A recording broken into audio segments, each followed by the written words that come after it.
Obviously, there hasn't really been much to talk about over the course of the international break, but a lot of Liverpool players have been in action, and a lot of them have been playing quite well. Because I don't know if you've seen much football over the break, but you've had Conor Bradley looking sharper, Florian Wirtz playing a bit better for Germany, and then you had also Gakpo scoring for the Netherlands.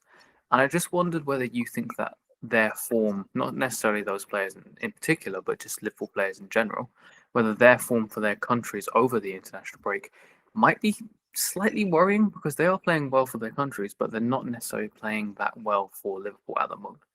Yeah, I guess the optimistic view actually is that it's encouraging because it doesn't, it kind of shows that Liverpool haven't bought duds. Certainly with the new players you look at, Florian Wirtz in particular, and I've seen a lot of criticism of Kirkez recently as well, and I think, but you can see clearly in his performances for his country that he's a very, very good player, and that's what Liverpool signed. I think what it does show you is that at the moment they're not being platformed to show the best form at Liverpool, and the reason for that is it's something we banged on about a lot. Really, is the turnover, and that will just result in disjointedness. There's not, Kirkes goes away to Hungary, and I'm pretty sure he's playing in a very similar team to when he was on the last international break and the one before that, and so the relationships are there.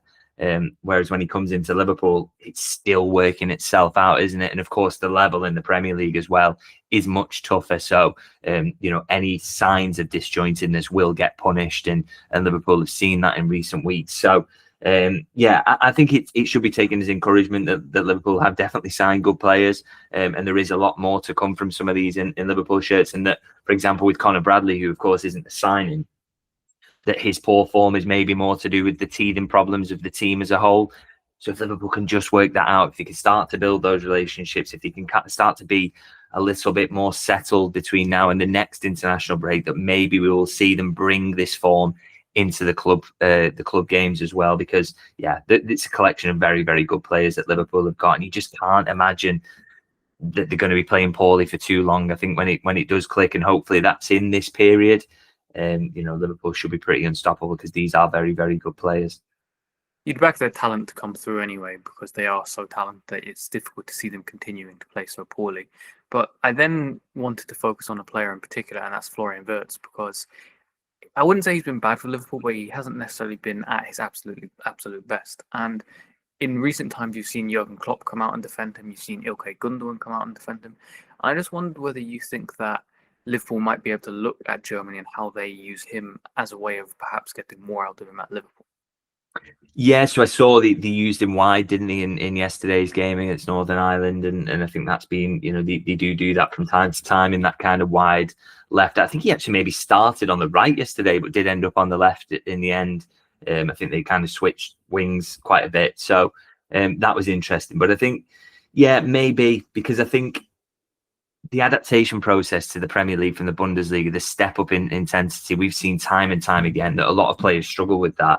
And when you are asking someone to do it in probably the most congested part of the pitch, and coming up against the defenders whose physicality is probably not faced before, on a week in, week out basis, and midfielders who are more athletic than anything he's faced, that bit in front of the back four just becomes so crowded and so difficult to find any space in. So you're almost making his job more difficult, really, but coming already when it's difficult enough to come into a new league and try and make an impact. So you do wonder whether that wide left role just might suit him for now. It might also get a little bit more out of Kirkes in terms of that feels a good mix, doesn't it? I mean, you've got that in Gakpo at the moment, someone who comes inside and has someone on the overlap, but I don't think that relationship's quite there yet.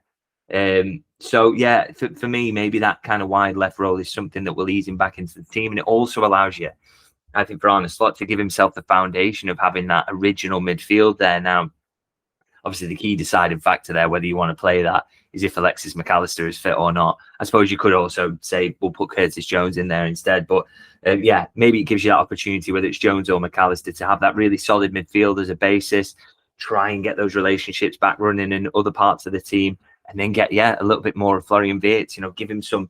Because what it does, if he starts on the left as well, it gives him some space to run into, which he builds up pace then. And once he's dribbling at pace, very, very difficult to stop him. So that could be the plan, really, in the short term, at least. I know possibly promises have been made about him being the number 10 in the long term. But while he's adapting, maybe that's a good way around it. And also will just give the team in general some more stability.